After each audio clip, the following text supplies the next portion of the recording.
ఆదిలాబాద్, నిజామాబాద్, మెదక్, కరీంనగర్ నియోజకవర్గ ఉపాధ్యాయులకు మరియు అధ్యాపకులకు నమస్తే.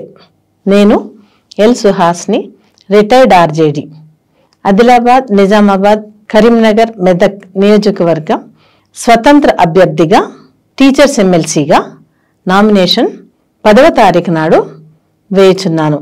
ఉపాధ్యాయుల మరియు అధ్యాపకుల సంక్షేమమే నా మొదటి ప్రాధాన్యత మరియు లక్ష్యం.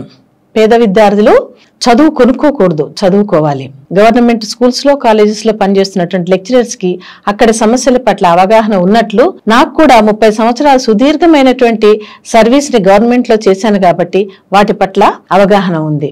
అలాగే ప్రైవేట్ స్కూల్స్లో, కాలేజెస్లో పనిచేస్తున్నటువంటి టీచర్స్ అండ్ లెక్చరర్స్ సమస్యల పట్ల కూడా నాకు అవగాహన ఉంది. విద్య ఒక ప్రాథమిక హక్కు. అలాంటి విద్య ప్రైవేటీకరణకు, కార్పొరేటీకరణకు గురవుతున్నప్పుడు గవర్నమెంట్ కాలేజెస్, స్కూల్స్ ఉనికిని కోల్పోతాయి. అలాంటి పరిస్థితుల్లో గవర్నమెంట్ కాలేజెస్లో, స్కూల్లో పనిచేస్తున్నటువంటి టీచర్స్ యొక్క ఉనికి కూడా ప్రశ్నార్థకంగా మారుతుంది. అలా కాకుండా ఉండాలంటే నీతి, నిజాయితీ, నిబద్ధతో పనిచేసే నాలాంటి వారికి మీ మొదటి ప్రాధాన్యత ఓటు వేయాలని విజ్ఞప్తి. కార్పొరేట్ ముసుగులో నోట్ల కట్టలతో ఓట్లు కొనుగోలు చేయాలని, బిజినెస్ చేయాలని వస్తున్నటువంటి వారిని ఓడించి బుద్ధి చెప్పండి.